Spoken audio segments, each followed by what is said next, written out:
Welcome back to another episode of the Bourbon Lens with your host, Jake and Scott. In this week's episode, we're talking about cocktails, creating cocktails, RTDs. So sit back and buckle into the latest episode of the Bourbon Lens. Charles Joly, thank you so much for joining us today to talk about all things cocktails, your experience in the whiskey and cocktail area. We're excited because you've got a lot of history and you've done a lot of things. So thanks for joining us. Yeah, it's my pleasure. Thanks for having me on. Yeah, super excited. We sit here. I'm going to focus on this first because what's in front of me is what I'm drinking, and that's where my brain goes because I'm a simpleton. You have a line of RTD, and this is the first time I've ever drinking a daiquiri non-frozen. So we're drinking Craft House ready-to-drink cocktails. Celebrated 10 years last year. I'm excited. Never had it before. And these pack a punch, 14%, ABV on this one in particular. So, Charles, how's a bartender go from being behind the bar and making great drinks for people to having ready-to-drink cocktails for people to enjoy around the world? Yeah, for sure. So we were super early into the prepared cocktail game. I was running a craft cocktail bar in Chicago, in downtown Chicago, called the Drawing Room. It was 2000. We opened that bar in 2007, which is very early in the craft cocktail movement. Honestly, we're bartenders, and we are, we run bars, we host parties every night behind the bar. And so this came from that direction. It didn't come chasing any trend because there was no trend at that point. It was our guests asking for, being like, we love your drinks, how do we get these when we're not at your bar? And they would make, we give recipes, they make recipes, and they don't ever taste exactly like they do at the bar, right? Like, that's our jobs. We started asking a question, like, why aren't people making good cocktails, and why does everything pre-bottled taste not great? And so we used our know-how, and just, instead of, like, the key to this is pretty simple, but the reason people didn't do it is because it was more expensive to make a cocktails properly, and I don't know if they had the know-how, because they're coming at it from a big corporation who's coming out with a new brand that they're going to launch. We're coming at it from, we know how to make cocktails, so I can make one cocktail, awesome. If I can make 100 cocktails for a party, great. Now, can I make a big batch of 10,000 cocktails, and then can we just take that and put it into a bottle? And that's what we do. That's what we do to this day, 11 years later. With each one of those cans has 4, 5, 6 ingredients. That's it. And there's no chemical preservation in any of them. We use pasteurized juice for shelf life, so the things can be shelf stable. But we don't use any. We're making simple syrup when we're doing a sour. We're buying high quality spirits. The lime and lemon are lime and lemon. They're just pasteurized, as I mentioned, and that's it. And we just, it is the slower, more expensive, but it's hands down more delicious. So we don't make drinks to taste like a cocktail. That's, I think, that the difference. A lot of things are simulated to taste like a cocktail. We make real cocktails. We just make big batches and then put them into our little cans. And I'm sorry to go run on here, but I love that you said you've never had a daiquiri that's not frozen, because especially like cocktail bartenders, if you ask any of us, like, daiquiri is one of our favorite cocktails. And we're talking about like a Puerto Rican or a Cuban style daiquiri, a classic daiquiri, not Bourbon Street, not, not a cruise ship necessarily. And there's some great cocktails on cruise ships. Actually, I do some stuff with Virgin Voyages, and they have an incredible bar program. But that idea of this, tall, like slushy, super sweet, like a daiquiri at its heart, rum, lime, and sugar. And there's some awesome rum. And I know that you guys, obviously, where bourbon's runs through your veins. But like, when I say the type of rums I drink, I always describe them as whiskey drinker rums. They're the extra aged stuff that you can just sit and sip on the rocks, or sip neat. You could plug them into any. We actually had a rum old fashioned back in the day with Craft House. I love to use an extra aged rum in the old fashioned application.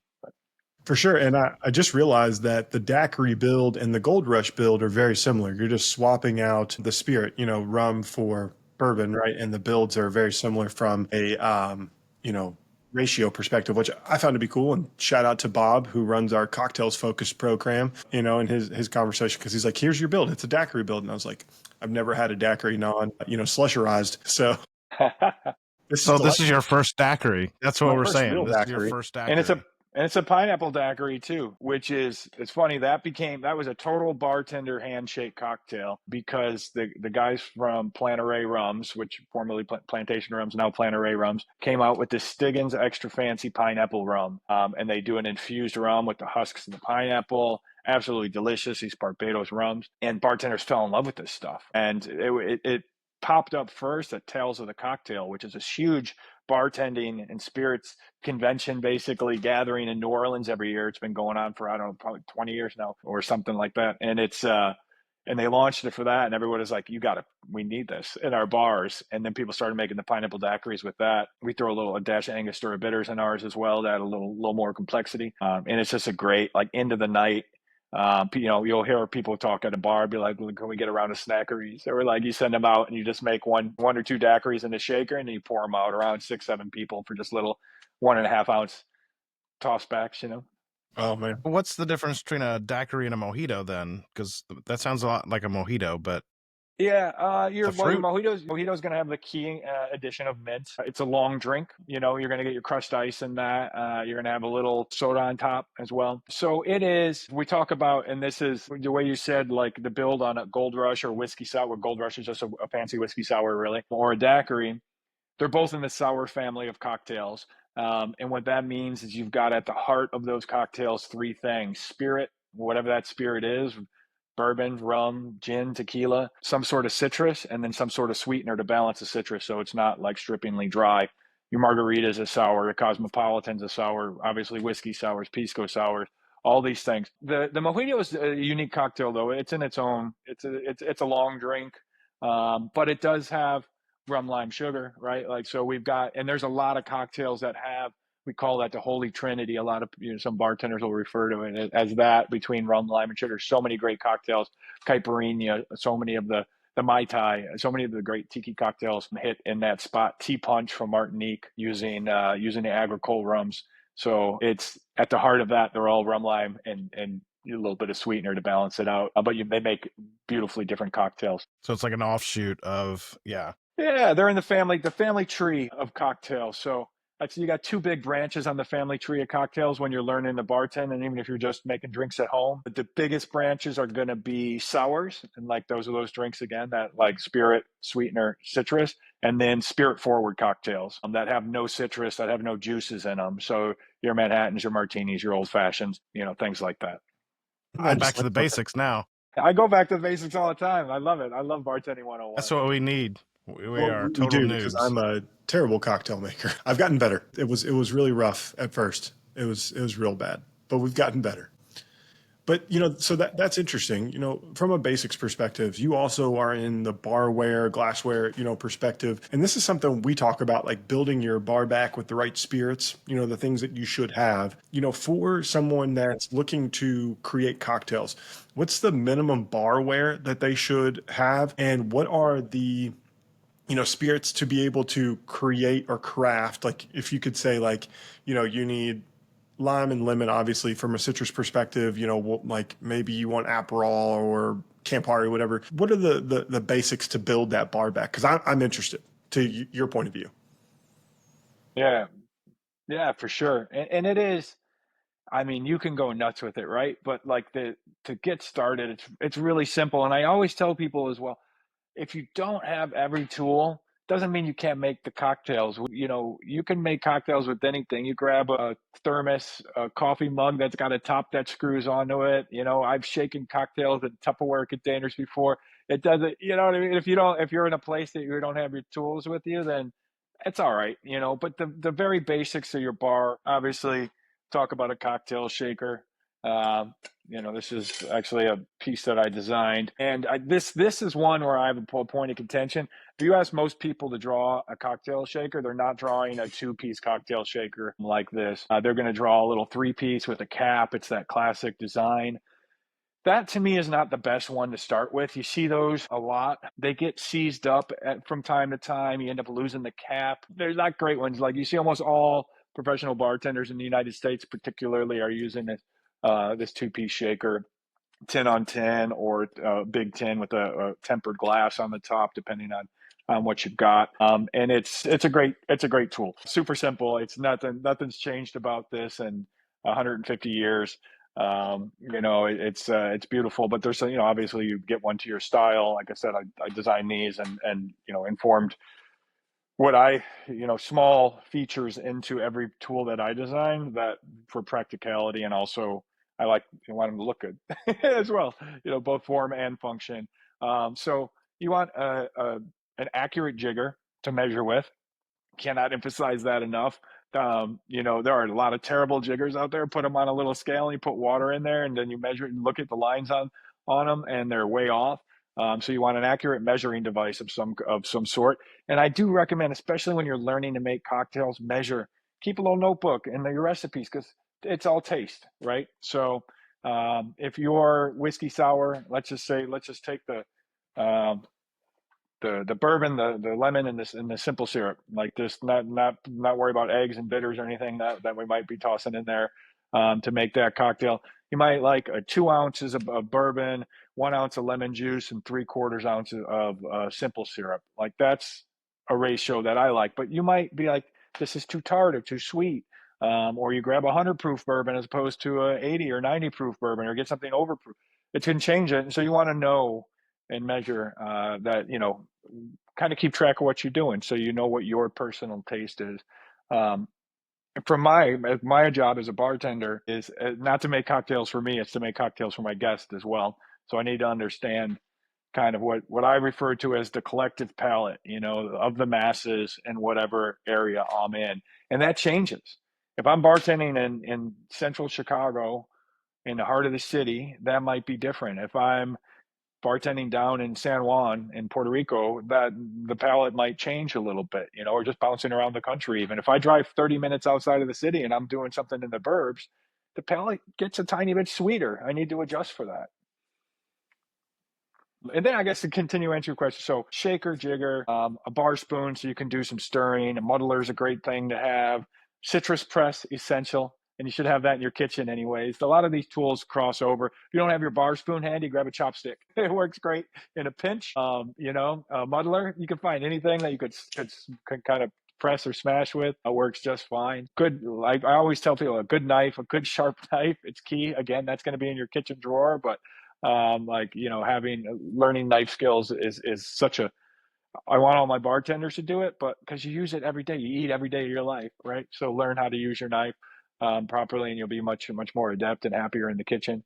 But then, like when it comes to booze, that's where things start to get expensive, right? You guys know this. You have a little bit of a bourbon habit. Like it can, you're talking, it gets crazy, right? So Hmm. you can start with a few bottles, like the basics, and buy what you like. Maybe you're working on a new cocktail, and that's how you start to slowly add stuff into it. You're like, oh, so I had this drink at a bar, or I read it in a blog somewhere, or so I heard about it on a podcast. Like, right? Like it's now I want to make a last word, so I've got to go buy a chartreuse or maraschino liqueur or something like that. And so that's how you start to add some of those bottles. But you don't need to go out and buy the whole liquor store, right? Yeah, Like a good bourbon, nice bottle of gin, nice bottle of Blanco tequila, bottle of vodka. We're talking about rum, like a bottle of rum from the back bar to start. And I think, and you guys, you tell me what you think, but I think you can probably find for less than $35 every category something of quality to get going to start your bar easily. I would say, 100%. right? There's a lot of fewer and fewer bourbons that are like the value bourbons, because everybody found out about them, and so they put them in fancier bottles and raised the price of the stuff that was on the bottom shelf that we loved, and we're like, this is Yeah. great, 100 proof, straight bourbon. Um, that was hiding out down there. Has slowly gotten more expensive, but still like less than $30 a bottle. Great for making cocktails. And I think that's the key. It's like, are you sipping it or are you making cocktails? Because you can be a little more forgiving if you're mixing it.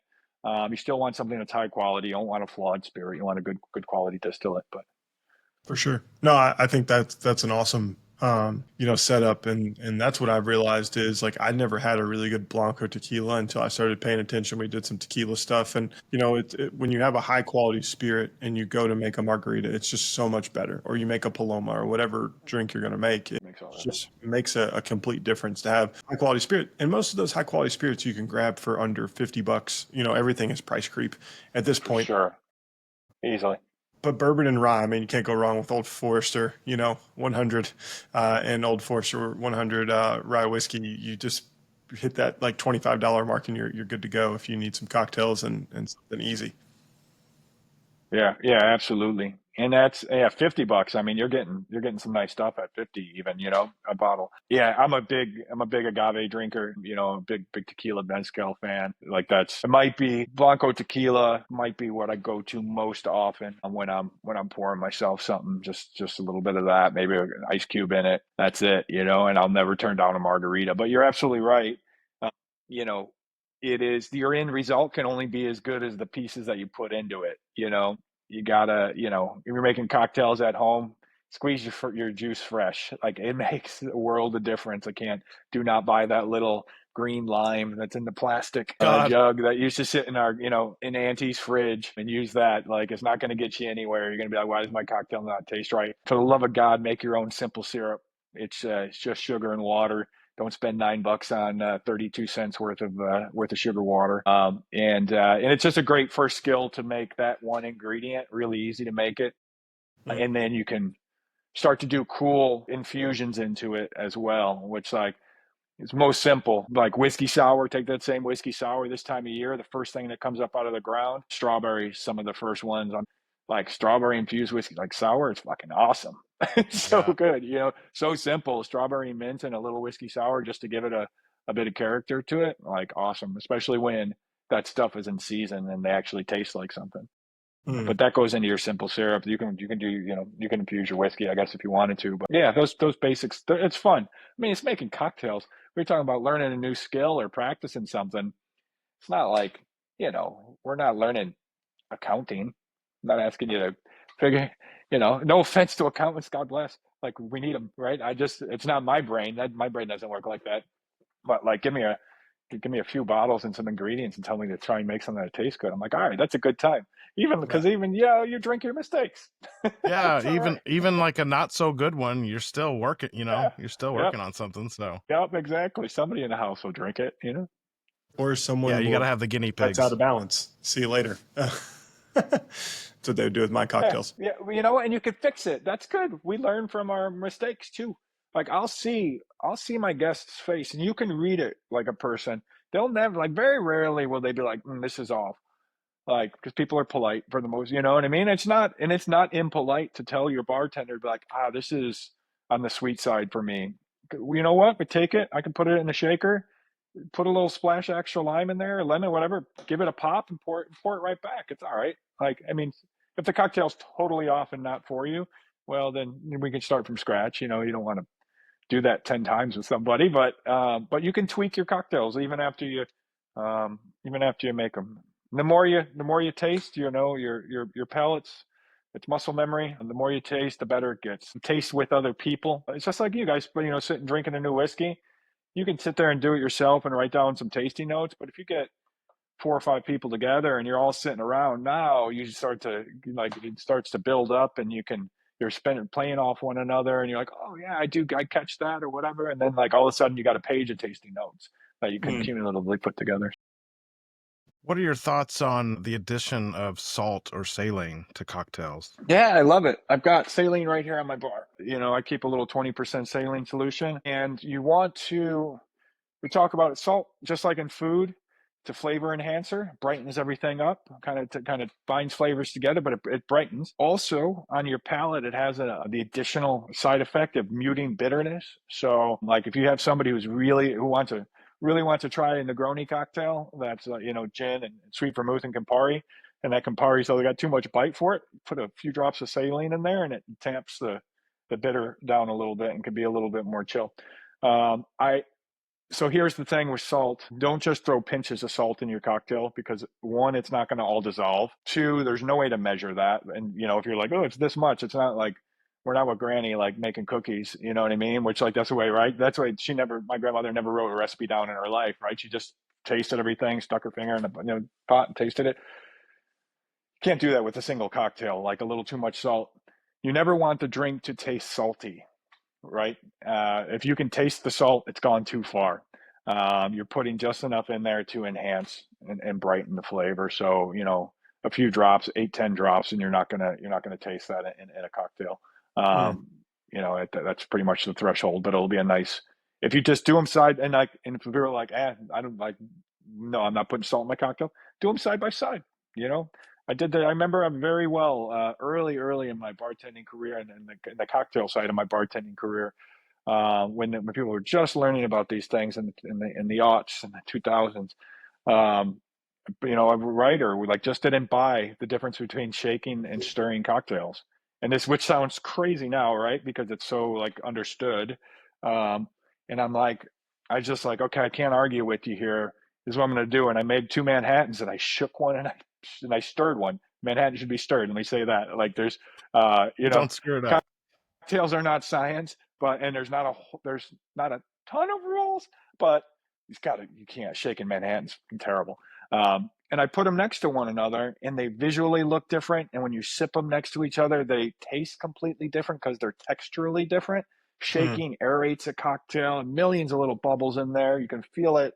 It's light. It's aerated on your tongue in a different way than a stirred cocktail that is very silky. It's smooth. It's got more richness to it. You'll get the same temperature. You can get the same dilution from both of those things by doing them long enough. But it is fully a textural thing, and that is, our mouths are super sensitive to that. And Mm. those two cocktails never look the same. That shaken one is cloudy until it gets dumped down the drain because I'm not drinking it. So is the saline and cocktail, is that a new phenomenon? You've been doing this forever, but it seems Yeah, I like don't it's think it's newer. new. I think it's becoming more widely accepted, right? It just makes sense, right? And there's some people that popularized it. There's a guy named Dave Arnold. He wrote a really wonderful book, really nerdy book. It is not the first cocktail book you should buy. It's called Liquid Intelligence. He ran some great bars in New York City, and he's really the science in cocktails. And he definitely was an early one that was really pushing that, and a lot of bartenders adopted it. The salt in cocktails works best I find, in the sours. When you start putting it into your spirited cocktails, I'm not putting salt in my Manhattans. I'm not putting salt in my old fashioned. It really plays well with that citrus and sweetness from the simple syrup and that combination, and then brightens everything up in a lovely way. Um, I'm not saying that's wrong to do otherwise, but it's just like, it is. I mean, we've all had bland food. It's not, and you don't want it to be so salty like you're biting into a salt lick, but just a little bit goes a long way. For sure. But you're fine. You don't need it, for sure. I've had a million cocktails without it. Well, I find it interesting. Next time I go to a bourbon bar, now I'm gonna have to get a Boulevardier with a pinch of saline in there, because like I Yeah, want but like a bitter cocktail. Like I don't mind bitter food, but I want to like be able to call these fun drinks that everyone's like, oh, they're amazing, and I'm just like, my palate just can't handle the bitterness. oh yeah, different people have different sensitivity, especially to bitter. It's a real documented thing, and you will hear them referred to as super tasters, and people get that. It's a bit of a misnomer. Super taster is not better taster. It is a heightened sensitivity to certain of the core flavors, bitter being the one that's the most common. So there are people that like cannot drink a lightly hopped beer tastes so hoppy to them, and where we're all sitting there, most of us are middle of the road, right? And then you've got a little bit on both sides, people that can just crush when the hop war started or whatever. Like that's not for me either. I have a bit of sensitivity to bitter, so I'm not quite middle of the road. I'm a little bit more on the sensitive side, but I've grown to enjoy it. So it's a real thing. And if you taste something that's bitter and you're like, this is the worst thing I've ever had, it's not. You're not broken. It's just everyone's palate works a little bit differently. Our tongues process those 5 things: sweet, salty, bitter, sour, umami.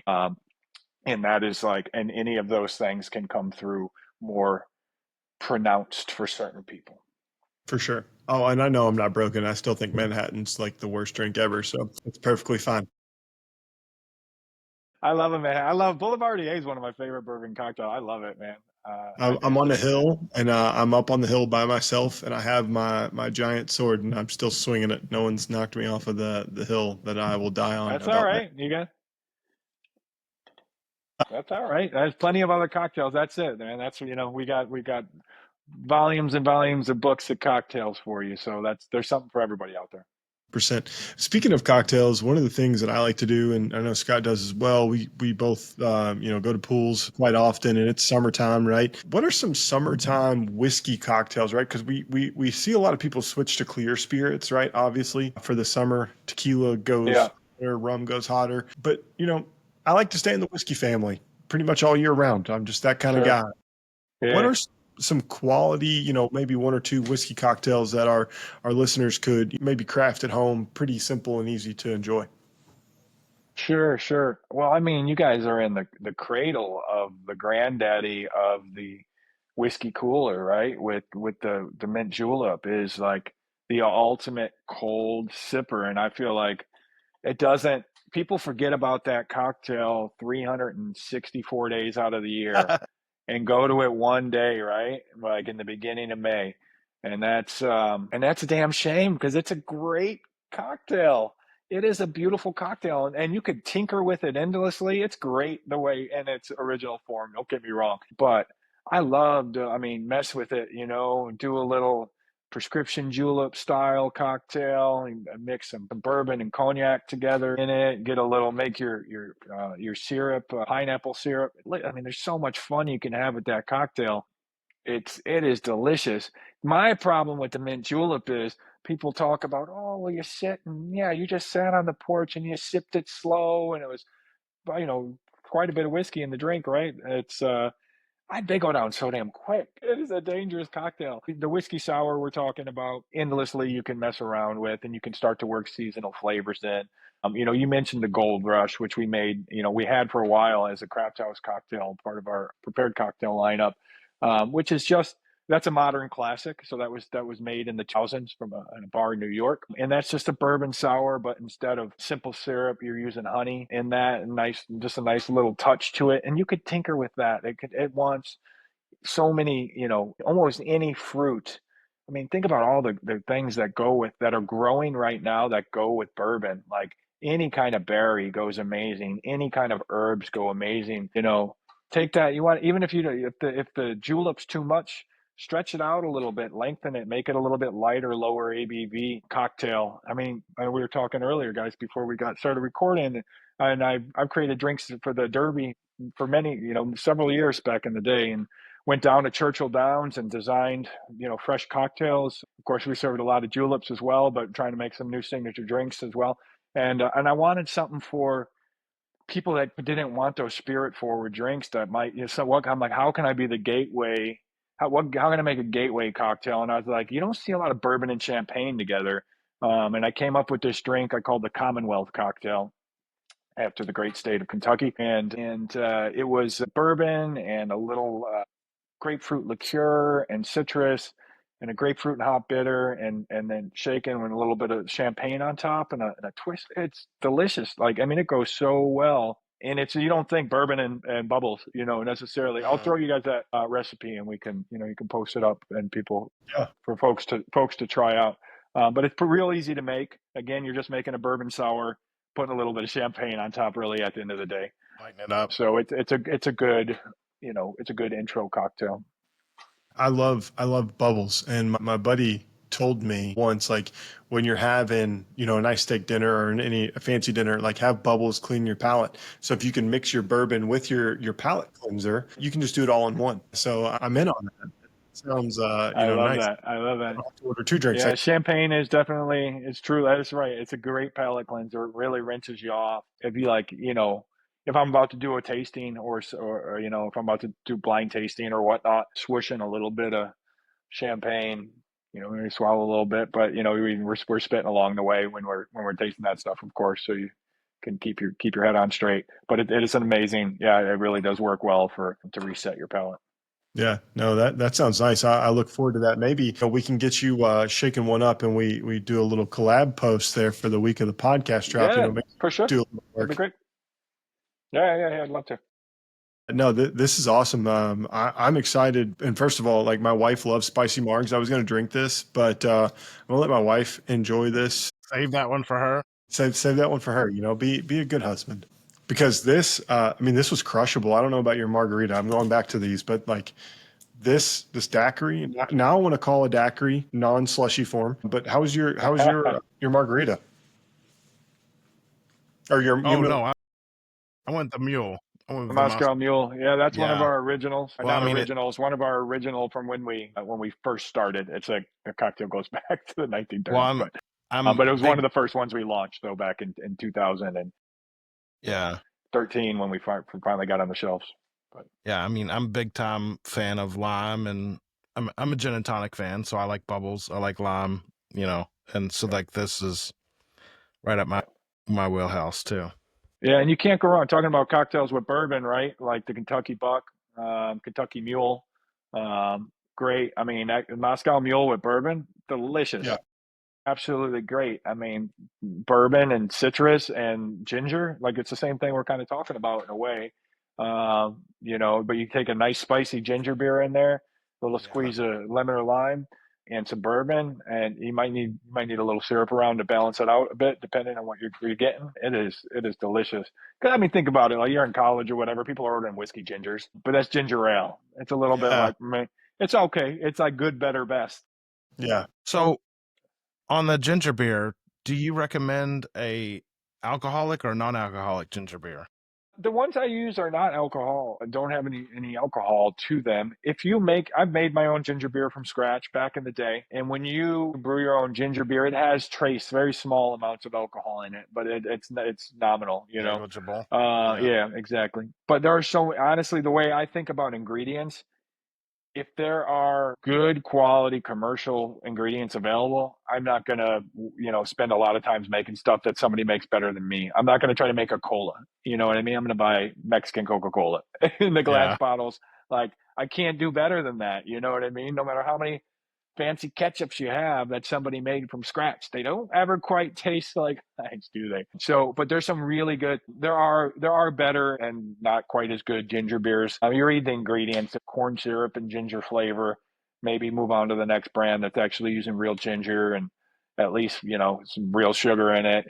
Q, Yeah. Fever Tree, those are super widely available. Both very very sensible. I got to We give a make shout our out to ginger beer for Goslings. our Moscow Mule from scratch. What'd you say? I got to give a shout out to Goslings. You know, since the home of the dark and stormy in Bermuda, right? They Yep. can give you the Yep. rum Yeah, they're the OG. and Yep, ginger they're the beer. OG. Yep. Yeah, they're I the think OG. that's They what were their only option for a long time that you would find. I think that's what I liked about this was it was just so refreshing and it just tasted like I had made a cocktail because a lot of the times you get those canned cocktails or the pre-mixed bottled cocktails and they just taste artificial. There's Mm. always that weird bitter note when there shouldn't really be a bitter note. So Yeah. No, I maybe appreciate that. And that is, we want you to, if I if I were to take this, pour it in a glass and garnish it nicely and put it, nice piece of ice in there and give it to you, I want you to think that, I want our people enjoying Craft House to be like, damn, this is as good as I get in a bar, or better sometimes, than I've gotten at the bar. And then we know we've done it right. Yeah, And again, that's just it. Like we are making actual cocktails. We're not making liquid to taste like a cocktail. So we've got yeah. our relationships with all of our spirits producers. I've been down to the distillery in Mexico where we source our tequila. We have a couple different bourbon partners that we've worked with over the years. Our gin has come right here out of Chicago from a little distillery. Our rum's from Plantaray Rum. We work with some great indie companies as well. Our Mai Tai was a great pet project.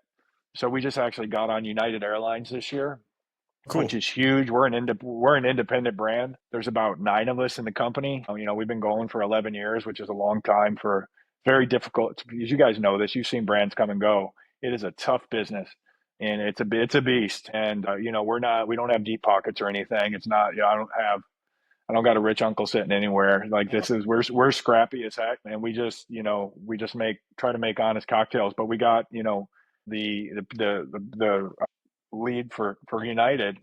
I think this guy tasted like 150 different prepared cocktails, different brands. There's 3 times that out there that you can find easily.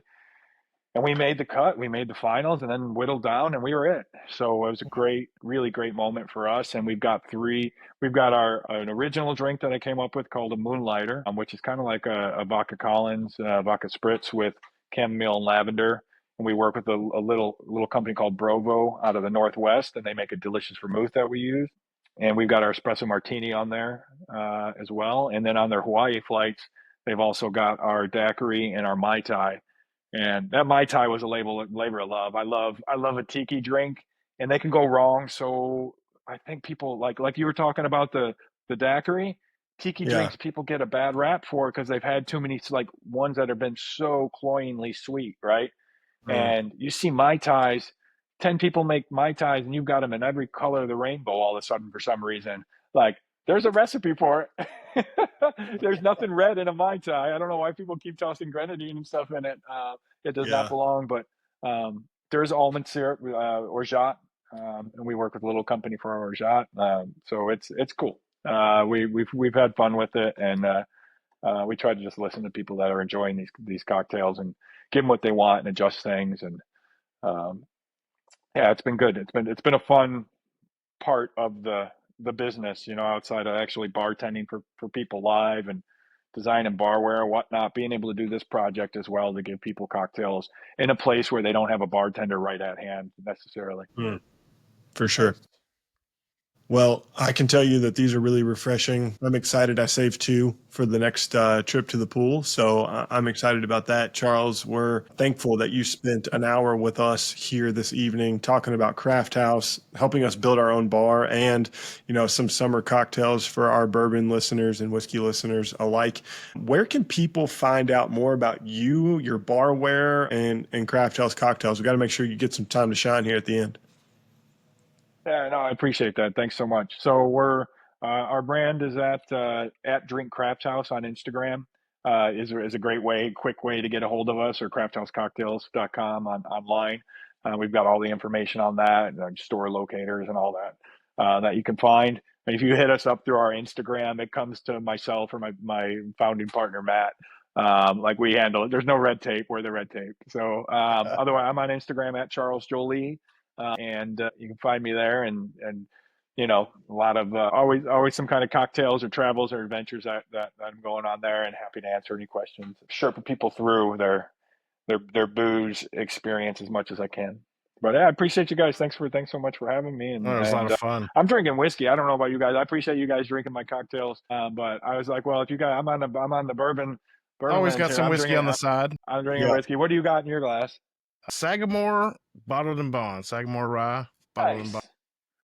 Add a little Remus. You just got Craft House, Jake?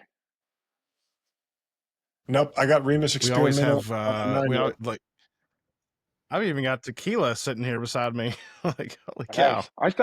I normally, like I said, would grab, but I had this. This is this one are early bottlings here. Delicious. So it's so good. It's too good. Yeah. The Magnus very recent guest on the podcast, good. So that's always it's cool. Yeah. Well, we really appreciate. I saw I'm a tasting judge with the San Francisco Spirits Comp, and I saw that they did great in the once everything got revealed. So that's cool. But anyway, yeah. No, hey, really appreciate it. And that's a big honor. One of our 2 of our good friends are judges out there as well, Zach Johnston and Brandon Smith. So we know you probably know those 2 crazy goons, but really appreciate it. I look forward to creating more conversation about cocktails here, because it's continuing to push the envelope, and we really appreciate you spending this hour with us. Make sure everyone follows Charles. If you're looking for an RTD, I highly recommend these. It's a great drink, super refreshing, and we'll catch everyone next time on the next episode of the Bourbon Lens. Cheers. Cheers.